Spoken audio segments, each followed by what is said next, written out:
Hello guys, welcome to the third part of the series। इस video में हम discuss करेंगे नेक्स्ट सेट ऑफ क्वेश्चंस जो NEET 2023 UG examination में पूछे गए थे ज़ूलॉजी सेक्शन में। तो स्टार्ट करते हैं वीडियो।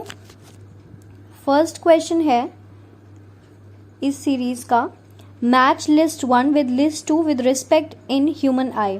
लिस्ट 1 में हमें आइज़ के कुछ स्ट्रक्चर्स दिए हुए हैं और लिस्ट 2 में उनसे रिलेटेड एक स्टेटमेंट दिया गया है, हमें करेक्ट मैच फाइंड करना है। तो सबसे पहले फोविया सेंट्रलिस या येलो स्पॉट आइज़ का वो पार्ट है जहाँ पे मैक्सिमम रिजोल्यूशन होता है और जहाँ मैक्सिमम फोटो रिसेप्टर एक्टिविटी होती है। तो ए का जो मैच है वो हम थर्ड से करेंगे, that is the point of greatest visual activity और रेजोल्यूशन। देन बी है आइरिस। तो आइरिस कोरॉइड का ही एक्सटेंडेड पार्ट होता है जो कि विजिबल कलर्ड पोर्शन होता है and that regulates the diameter of pupil. Then blind spot eyes में वो पार्ट होता है जहां से ऑप्टिक नर्व पास होती है, जिसकी वजह से वहां पे कोई भी फोटो रिसेप्टर सेल प्रेजेंट नहीं होता है। तो it is the point where optic nerve leaves the eyeball and photo receptor cells are absent. अब लास्ट हमारे पास स्क्लेरा बचा है।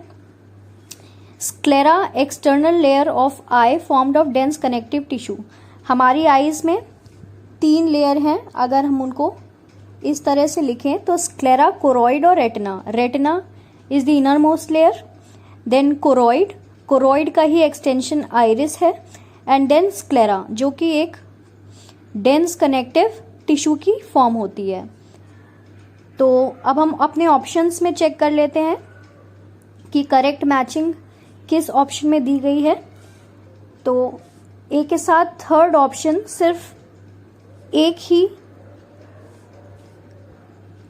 ऑप्शन में दिया गया है, दैट इज फोर्थ। तो हम फोर्थ वन को पिक कर लेंगे इसमें। Then next question is which of the following functions is carried out by cytoskeleton of the cell. तो अगर हम सेल के साइटोस्केलेटन की बात करें तो साइटोस्केलेटन में 3 मेन कंपोनेंट्स हम पढ़ते हैं, माइक्रोट्यूब्यूल्स, माइक्रोफिलामेंट्स और इंटरमीडिएट फिलामेंट्स। और ये तीनों ही काम करते हैं मोटिलिटी के लिए। तो इसका जो ऑप्शन करेक्ट होगा वो होगा मोटिलिटी, क्योंकि प्रोटीन सिंथेसिस राइबोसोम्स के थ्रू होता है। देन ट्रांसपोर्टेशन की अगर हम बात करें तो वो कैरियर प्रोटीन्स या कुछ ऐसे चैनल्स होते हैं जिनके थ्रू ट्रांसपोर्ट का काम होता है सेल में। देन न्यूक्लियर डिवीजन की अगर हम बात करें तो न्यूक्लियर डिवीजन कुछ प्रोटीन्स जैसे काइनेसिन्स के थ्रू होता है। न्यूक्लियर डिवीजन को हम कैरियोकाइनेसिस भी लिख सकते हैं। तो इसका जो करेक्ट ऑप्शन होगा वो होगा motility. Then coming to the next question. Next question is once the undigested unabsorbed substances enter the cecum, their backflow is prevented by। यहाँ पे बोला गया है कि सीकम में एक बार अनडाइजेस्टेड और अनएब्जॉर्ब सब्सटेंसेस अगर एंटर करते हैं तो उसके बैक फ्लो को प्रिवेंट करने के लिए कौन सा वॉल्व या स्पिंक्टर प्रेजेंट होता है। तो सबसे पहले हमें जानना होगा कि सीकम में जो अनडाइजेस्टेड अनएब्जॉर्ब सब्सटेंसेस आ रहे हैं वो किस पार्ट से आ रहे हैं। तो सीकम पार्ट है लार्ज इंटेस्टाइन का, और इसमें जो फूड एंटर होता है वो होता है इलियम से। इलियम पार्ट है स्मॉल इंटेस्टाइन का। तो इलियम और सीकम के बीच में एक इलियोसीकल वॉल्व होता है जो इस चीज को रेगुलेट करता है, बैक फ्लो को प्रिवेंट करता है। तो इसका आंसर जो होगा वो होगा इलियोसीकल वॉल्व। जो इसका सेकेंड ऑप्शन है गैस्ट्रोइसोफेजियल स्फिंक्टर, वो प्रेजेंट होता है स्टमक और ईसोफेगस के बीच में। जो स्टमक में एक बार फूड जाता है उसको प्रिवेंट करता है वापस ईसोफेगस में जाने से। Then pyloric sphincter pyloric sphincter की अगर हम बात करें तो वो गार्ड करता है स्टमक और इंटेस्टाइन की जो कॉमन ओपनिंग है उसको, मतलब स्टमक से जब खाना इंटेस्टाइन में पास होता है तो पाइलोरिक स्फिंक्टर उसके बैक फ्लो को प्रिवेंट करता है। Then sphincter of Oddi, sphincter of Oddi small intestine में प्रेजेंट होता है जहां पे पैनक्रियाटिक और bile duct commonly small intestine में खुलती हैं। तो इसका जो करेक्ट आंसर है वो होगा option number 1। Then next question पे आते हैं। नेक्स्ट क्वेश्चन है match list 1 with list 2। List 1 में हमें कुछ मेथड्स दिए हैं और लिस्ट 2 में उसकी कैटेगरी दी है कि वो मेथड किस कैटेगरी में फॉल होता है। जैसे पहला दिया है वैसेक्टोमी, तो vasectomy is the cutting and tying of the vas deferens, और ये एक सर्जिकल मेथड है। इसको हिंदी में हम नसबंदी भी बोलते हैं। बेसिकली इसमें क्या होता है कि जो मेल रिप्रोडक्टिव सिस्टम की डक्ट्स हैं वास डिफरेंस, उनको कट करके टाई किया जाता है। देन कोइटस इंटरप्टस, ये एक नेचुरल मेथड है, that is the withdrawal of the penis just before ejaculation, तो ये एक नेचुरल मेथड है। Then third one is cervical caps, जो कि एक बैरियर मेथड है। Then D option is Saheli, जो कि एक ओरल कॉन्ट्रासेप्टिव पिल है that was developed by CSIR CDRI। तो अब हम अपने ऑप्शंस में देख लेते हैं कि इसकी मैचिंग के कौन से ऑप्शंस हैं। तो ए के साथ थर्ड वाले हमारे पास 2 ऑप्शंस हैं, first and fourth. Then next B के साथ हमें फोर्थ ऑप्शन देखना है जो कि सिर्फ ऑप्शन नंबर 1 में प्रेजेंट है, एंड सी के साथ सेकेंड एंड डी के साथ फर्स्ट। नेक्स्ट क्वेश्चन की तरफ हम मूव करते हैं। ये अगेन एक मैच द फॉलोइंग वाला क्वेश्चन है जिसमें लिस्ट 1 में हमें जॉइंट्स दिए हुए हैं और लिस्ट 2 में इनकी लोकेशन दी गई है। तो list 1 is the type of joint and list 2 is the list of the places where they are found.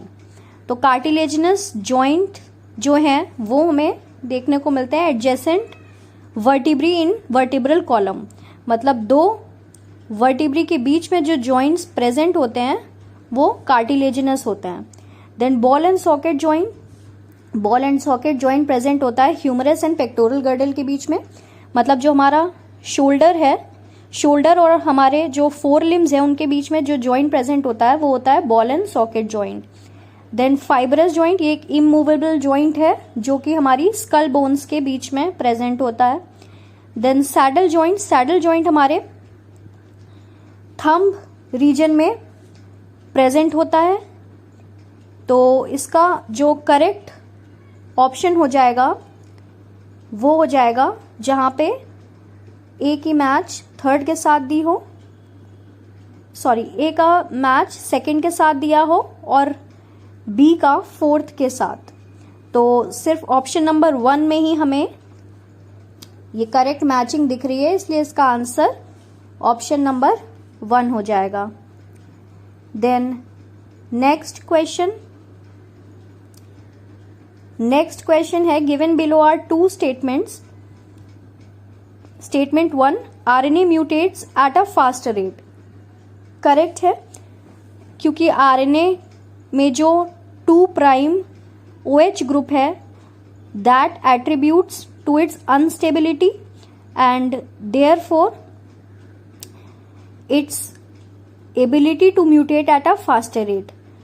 तो RNA का जो म्यूटेशन रेट है वो DNA से काफी ज्यादा होता है क्योंकि उसके 2 प्राइम OH ग्रुप का प्रेजेंस वहां पे होता है जिसकी वजह से वो चीज फास्ट हो जाती है। Then second statement, viruses having RNA genome and shorter life span mutate and evolve faster. तो ये भी करेक्ट है कि जिन वायरसेस में RNA जीनोम होता है और जिनको हम रेट्रोवायरसेस बोलते हैं, ज्यादातर जो प्लांट वायरसेस होते हैं जैसे TMV एक्सेट्रा, उनमें RNA as a genetic material present होता है और इसीलिए उनमें म्यूटेशन ज्यादा होता है और वो इवॉल्व फास्ट होते हैं क्योंकि RNA एक रिलेटिवली अनस्टेबल मॉलिक्यूल है because of the presence of the 2 prime OH group that is absent in the DNA। Then next question,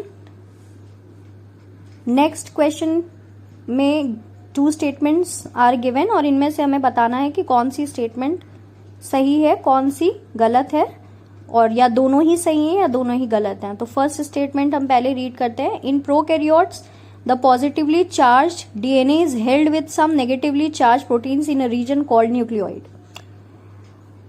इसमें प्रोकैरियोट्स की बात की गई है। प्रोकैरियोट्स में जो जेनेटिक मटेरियल होता है वो सिर्फ इस तरह से लाई करता है साइटोप्लाज्म में, किसी भी तरह का प्रोटीन उसको होल्ड नहीं करता है। जबकि यूकैरियोट्स की बात करें तो यूकैरियोट्स के केस में नेगेटिवली चार्ज डीएनए को पॉजिटिवली चार्ज्ड प्रोटीन्स, जिनको हम हिस्टोन्स बोलते हैं, वो होल्ड करके रखते हैं और वो न्यूक्लियस में प्रेजेंट होते हैं। बट प्रोकैरियोट्स के केस में genetic material is lying on the cytoplasm. तो जो स्टेटमेंट 1 है वो इनकरेक्ट हो जाएगी। अब स्टेटमेंट 2 पे आते हैं। In eukaryotes the negatively charged DNA is wrapped around positively charge histone octamer to form nucleosome. Correct statement है। जो डीएनए नेगेटिवली चार्ज होता है उसको positively charge histones octamer form में होल्ड करके रखते हैं। तो इस क्वेश्चन का जो ऑप्शन करेक्ट होगा वो होगा option number 3। Statement 1 is incorrect but statement 2 is true. Next question पे आते हैं। Which of the following symbols represent mating between relatives in human pedigree analysis. तो रिलेटिव्स के बीच में अगर मेटिंग होती है तो इस तरह के सिंबल से उसे रिप्रेजेंट किया जाता है और उसको कॉन्सैग्विनस मैरिज भी बोलते हैं। फिर नेक्स्ट क्वेश्चन पे आते हैं। Select the correct group set of Australian marsupials exhibiting adaptive radiation. सबसे पहले एडॉप्टिव रेडिएशन क्या होता है? एडॉप्टिव रेडिएशन होता है जब एक एंसेस्टर से इवोल्यूशन होके कई सारे ऑर्गेनिजम्स इवॉल्व होते हैं, तो उस पर्टिकुलर प्रोसेस को हम एडॉप्टिव रेडिएशन कहते हैं। और जो ऑस्ट्रेलियन मार्सुपियल्स हैं उनमें हमें एडॉप्टिव रेडिएशन देखने को मिलता है। तो जिन एनिमल्स में हमें एडॉप्टिव रेडिएशन देखने को मिलता है, जिन ऑस्ट्रेलियन मार्सुपियल्स में, वो होंगे numbat, spotted cuscus and flying phalanger. ये एक फैक्चुअल क्वेश्चन है और इनमें से हमें वो ऑप्शन पिक करना था जो एनिमल्स तीनों ही एक्सक्लूसिवली ऑस्ट्रेलियन मार्सुपियल ग्रुप में फॉल होते हैं। ऑस्ट्रेलिया एक कॉन्टिनेंट है जिसके एनिमल्स का अपना एक सेपरेट इवोल्यूशनरी लाइन रही है और इसलिए सिर्फ उन एनिमल्स को ही हमें चूज करना है जो वहां पे प्रेजेंट हैं और जिन्होंने एडॉप्टिव रेडिएशन शो किया है।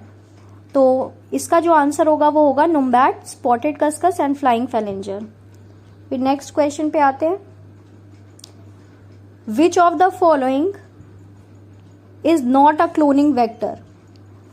तो जो ऑप्शन 1 दिया है ईस्ट आर्टिफिशियल क्रोमोसोम, ये एक क्लोनिंग वेक्टर है। Cloning vectors basically these are the small pieces of DNA that can carry foreign gene। तो जितने भी क्लोनिंग वेक्टर्स होते हैं जैसे ईस्ट आर्टिफिशियल क्रोमोसोम, PBR22 या फिर बैक्टीरियल आर्टिफिशियल क्रोमोसोम, ये सभी क्लोनिंग में हेल्प करते हैं। मतलब इनके पास एबिलिटी होती है कि ये फॉरेन जीन को कैरी कर सके अपने जीनोम में और फिर इनको इंजेक्ट कर दिया जाता है दूसरे सेल्स में जहां पे ये कैरेक्टर इम्पार्ट करते हैं और क्लोनिंग में हेल्प करते हैं। मतलब अपने जैसे और सेल्स बनाने में मदद करते हैं। और प्रोब क्या होता है? Probe basically single standard DNA या आरएनए का स्मॉल स्ट्रेच होता है जिससे हम किसी एक पर्टिकुलर जीनोम के रीजन को आइडेंटिफाई करने के लिए यूज कर सकते हैं। तो इसका जो करेक्ट ऑप्शन होगा वो होगा ऑप्शन नंबर 3। तो इसी के साथ हमने 3 सेट्स कंप्लीट कर लिए हैं। अब 4th सेट ऑफ क्वेश्चन हम नेक्स्ट वीडियो में कवर करेंगे। अगर आपको वीडियो अच्छी लगी हो तो प्लीज़ इसको लाइक और शेयर कर दीजिएगा, चैनल को सब्सक्राइब कर दीजिएगा। इससे पहले वाली जो वीडियोस हैं उनका लिंक मैं डिस्क्रिप्शन बॉक्स में दे दूंगी, तो प्लीज़ आप उनको भी चेक कर सकते हैं।